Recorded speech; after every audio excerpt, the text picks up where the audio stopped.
Hello and welcome to another bookish video for me, Johanna, me, my dog and books. Today I'm coming at you with some summer new releases that I'm excited for. Oh, who doesn't love knowing what books are coming out?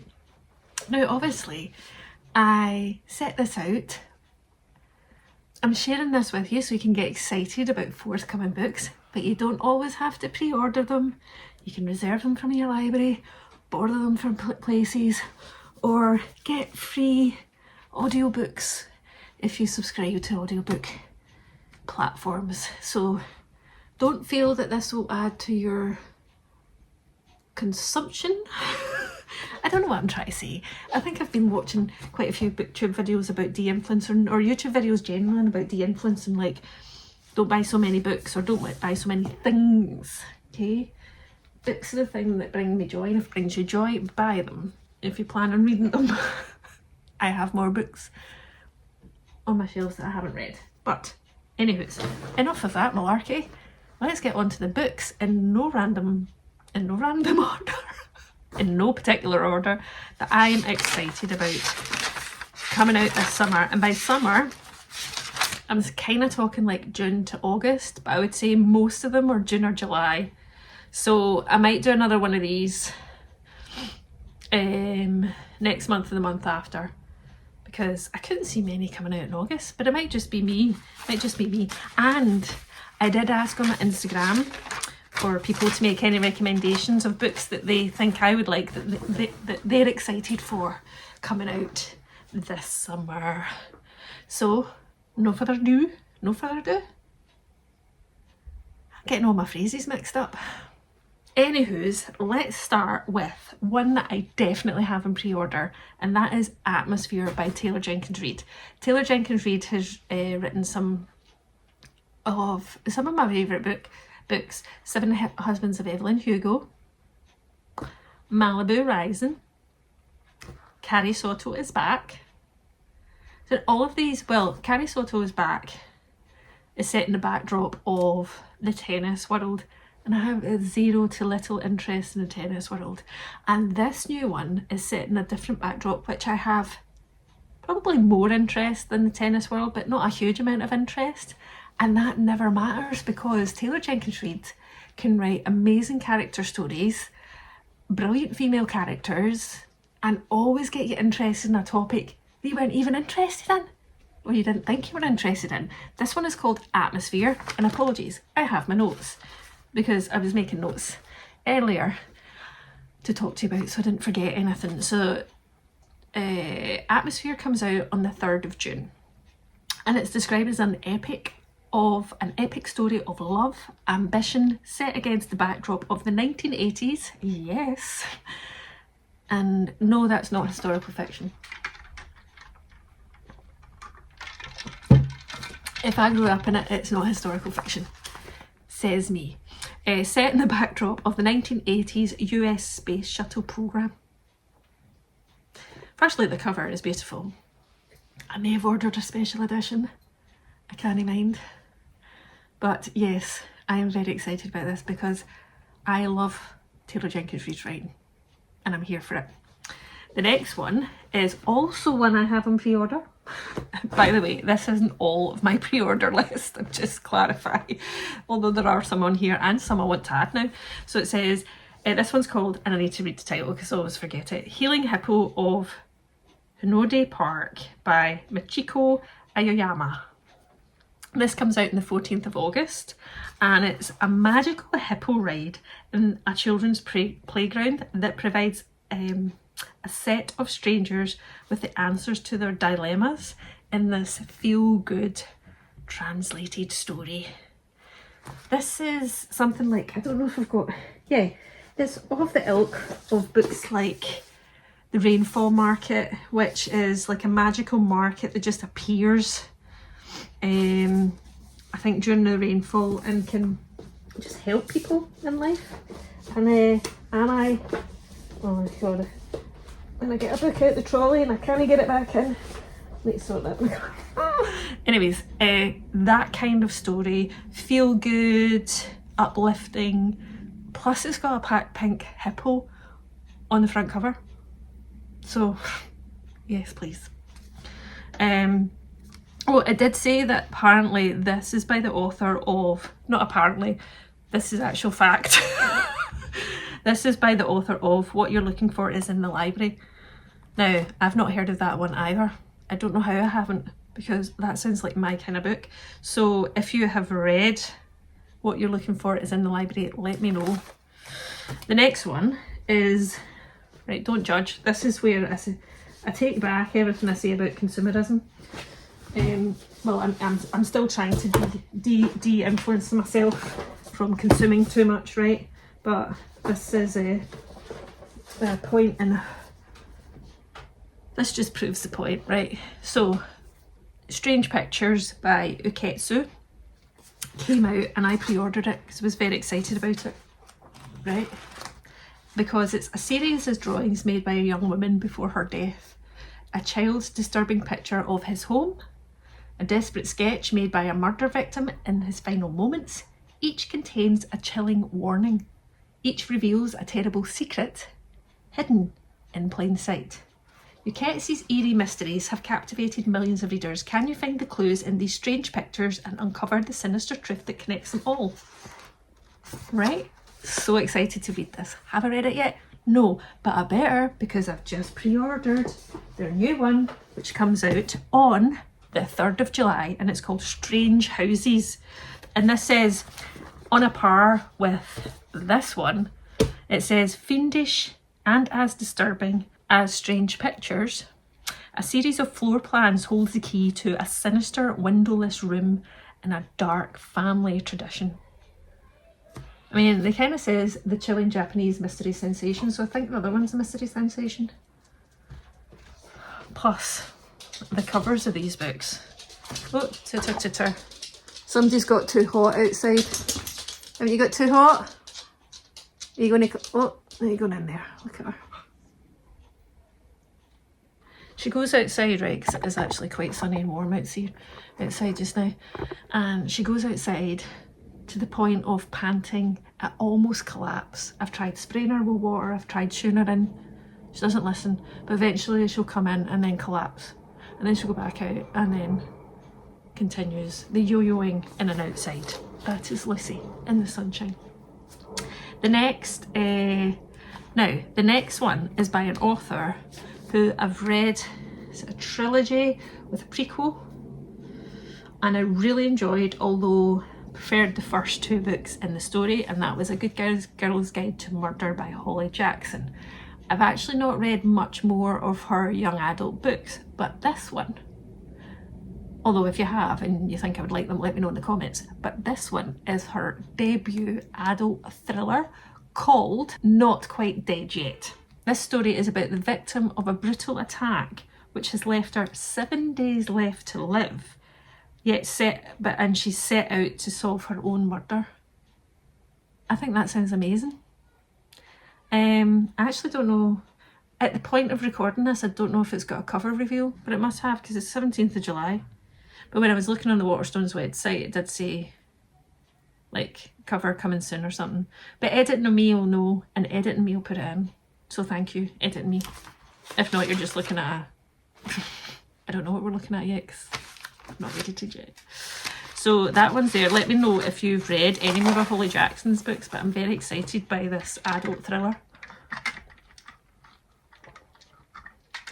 Also, it's very hot outside, so I've got the fizzy water. Now, someone on my Instagram, a few of these have come from friends. Oh, what's going, like, honestly, my tripod is losing the ability to go much higher. It keeps just dropping down.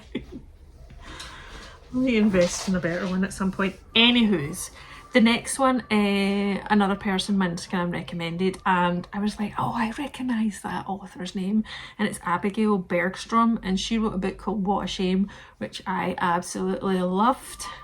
I think I probably read and reviewed that before I even started my booktube channel, and I thought it was really well done. She writes really amazing women characters, and I would say very much sort of contemporary literary fiction. If you can hear screaming outside, it's just the kids playing out in the sunshine. Do not fret. So this one is called Selfish Girls, and the premise I don't know why I said premise, this is what I'm about to do. The premise says, nothing hurts like family. Yes, I think many of us can relate. And it says, Innes is moving home at the edge of a breakdown with her childhood sweetheart in tow. Gwen is elated that her prodigal daughter has returned. Dylan is licking her wounds from the rejection she can't forget. And Emma is suffocating the perfect marriage she so badly wanted.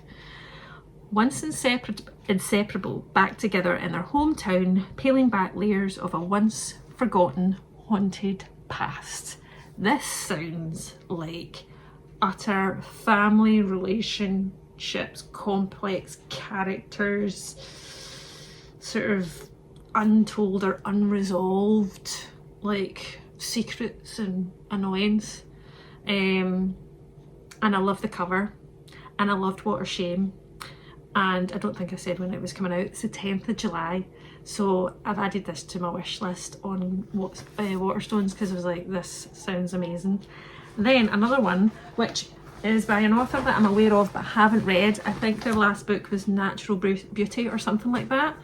And someone recommended this to me as well, and I read the synopsis and I was like, this sounds good. I've actually already sent it to a friend who loves kind of the art world. Contemporary fiction. And it comes out on the 5th of June, and it's called Immaculate Conception by Ling Ling Hong. And it says it's a portrait of companionship, tenuous about the tenuous line between love and obsession, right? So we follow Matilde. Now I don't know if it's pronounced Matilda or Matilde because it's Mathilde. So we'll say Matilde just now, okay? Correct me in the comments if I'm wrong. So Matilde is a talented and tortured artist, but her career is on the rise. And then you've got Enka, and she's a struggling artist who's basically really struggling to find something, like how to make something original. And she is immediately drawn to Matilde, and they strike up this close relationship, and Matilde rises to fame. Enka is desperate to keep Matilde close at any cost. So this really does sound sort of illicitly dark and twisted when like love verges, borders on obsession or tips over. And I love the sound of the kind of world, because obviously whether it's art, no matter what form, like writing, or I immediately think painting, but many forms of art, and what that does when the person you're really close to is in the same like industry as you, and what that means when one becomes more successful than the other. So also like cover, can we just weirdly wonderful. Then the next, someone mentioned in my comments as well. Now, I have to confess, I do not think I've read any of this author's work so far. However, I have bought tickets to see him in July in Glasgow. So I will, between now and then, be reading some of his books. He does have standalones, and this is part of his detective series, I think. Already I'm thinking I need to get on this series, because quite a few people are excited for this one, and it's called Two Kinds of Strangers by Steve Kavanagh. This comes out on the 31st of July, and it says it's filled with twists and heart in the mouth revelations. So twisty thrillers, check. And it says it's the next instalment in the Eddie Flynn series. So this Eddie Flynn is his detective series. And it says a conman turned trial lawyer comes to the aid of a tormented internet celebrity. So there's so much in that one sentence that really intrigues me. So I'm really interested to read this one. But first I better read the other. I don't even know how many are in the Eddie Flynn series. So if you've ever read Steve Kavanagh, let me know in the comments, do you like his books? He gets he gets good reviews, and actually I really fancied seeing, you know, who doesn't love seeing authors? Plus I do love a thriller, and quite a few thriller readers I respect the reviews of do like him, so I'm very excited. But also, like, if you have, put your recommendations. I've got a couple saved onto my Kindle and I can't remember what they are, but I do plan on reading them very soon. Yeah, let me know if you're a Steve Kavanagh fan or not. All opinions welcome. The next one I've maybe mentioned on a video before. I didn't recommend it in the spring one because it doesn't come out to the 19th June, and that ain't the spring. This is Summer Rex, and this one's My Friends by Frederick Backman. I will literally like acquire, whether it's through the library, secondhand or whatever, and read every Frederick Backman because I adore his books. I love a man called Ove. I can never remember how I'm supposed to say it. Britt Marie Was Here, Beartown, the trilogy of Anxious People, just all of them, they're all amazing. And this one is called My Friends. Did I just say that? I literally can't remember. Anyway, My Friends by Frederick Backman comes out on the 19th of June, and it's an uplifting love letter to the transformative power of friendship and art. As a woman inherits a painting and goes on a quest to unravel the story of how it became or came to be. So that one sounds pretty decent actually. Plus the cover. Can I just say this? Like, am I affected by covers? Yes. Can a bad cover put me off? Yes. Unless I've heard really good reviews, then I'm not always drawn to what in my opinion is not an amazing looking cover. Oh, someone's just came in. I think she's a bit hot. Can you see her? Oh, there we go. She's now lying next to the freezer. Is it awfully hot out there for you, patty cakes? We've got hot dogs in the house. Hot dogs.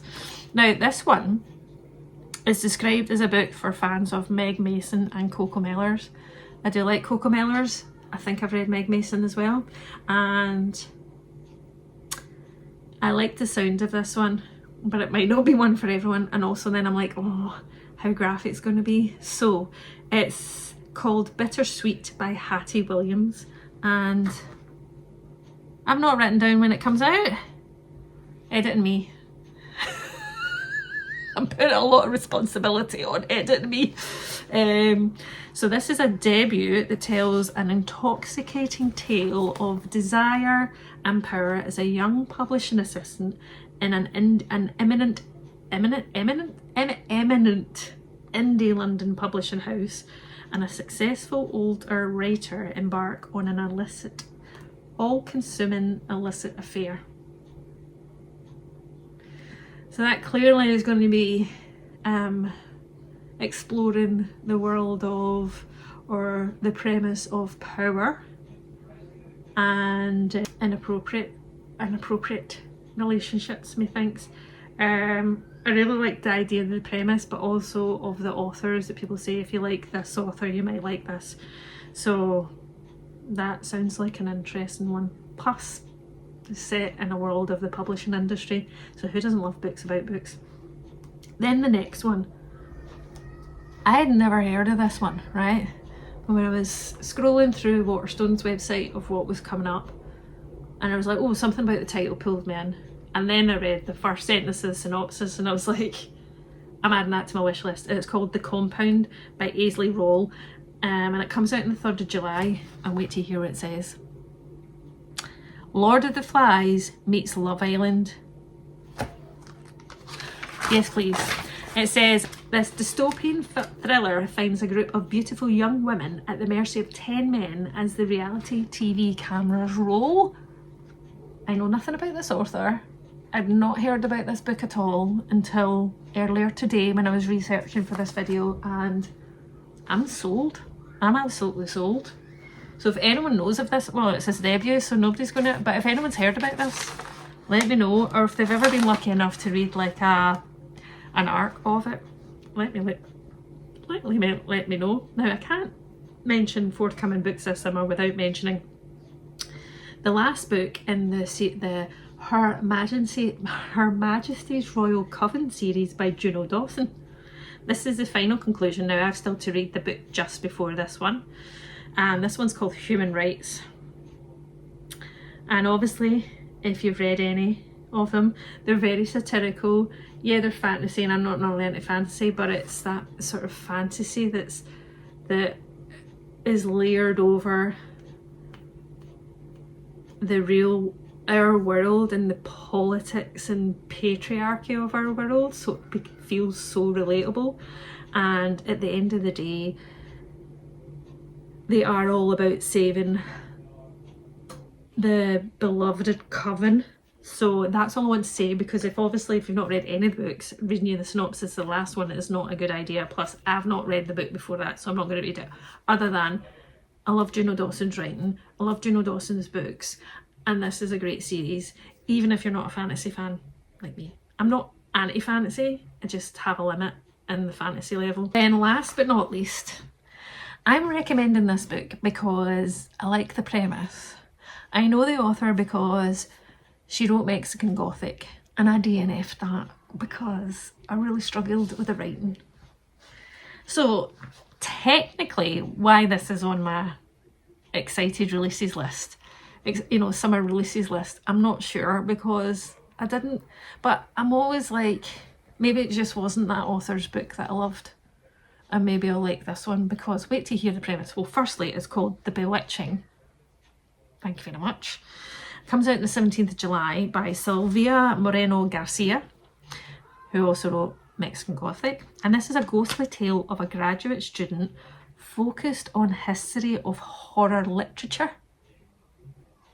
whose life becomes entwined with the late author whose work she is researching. Right. If you've ever seen any of my videos before, I blooming love horror. I love all types of horror. Like, there's maybe a limit. On the splatterpunk front, on the splatterpunk front, there is a bit of a limit. But generally, so like gothic, sort of horror or horror literature just generally. And then to know that the book is set on that premise. I mean, another book about books, really. So, plus it's called The Bewitching. Who doesn't love books about witches in a bewitchy way? And yeah, so that is getting, or has been, sorry, immediately added to my wish list on Waterstones. So I'm very excited about that coming out. There are many more books that I could have mentioned that are coming out, but I might do another one of these, say like June or July, that maybe looks at kind of August, September. And if you have the capabilities, pre-orders do mean a lot to authors. Ideally, if you can do them in indie or kind of independent bookshops, amazing, but not everybody can afford that. So do whatever is within your means, or like add it to your wish list for the next time someone might want to buy a gift, or make a list for your local library, or borrow it from somewhere. But at the moment, you can at least add it to your wish list. I add loads of stuff on my wish list. I always look forward to new books coming out. Doesn't necessarily mean I always buy them new. I don't know why I'm going on this rant. I need to stop now, because you're not here for the rant. You were here for like what the new books are for summer 2025. And weirdly enough, recording this on a very summery day. I say summery, it's spring still. It's not summer until June. So we're in the middle of, no we're not, we're in the beginning of May. And so just enjoying the sunshine when we get it. Actually, May in Scotland is often quite a nice time. It's also a time when the cherry blossoms are out, and I do love that. So I go off tangent once again, apologies for that. But let me know in the comments if there's any books coming out this summer that you're excited for. Are any of these on your wish list? Have I maybe accidentally added more to your wish list? Whoops. And if you'd like to see more videos like this, let me know in the comments. And if you've watched this far and don't know what to say, give me a thumbs up emoji. And I would like to say thank you, as always, to everyone who watches, who likes, who comments. And if you don't already, please do subscribe. and I look forward to seeing you in another bookish video very, very soon. Cheerio!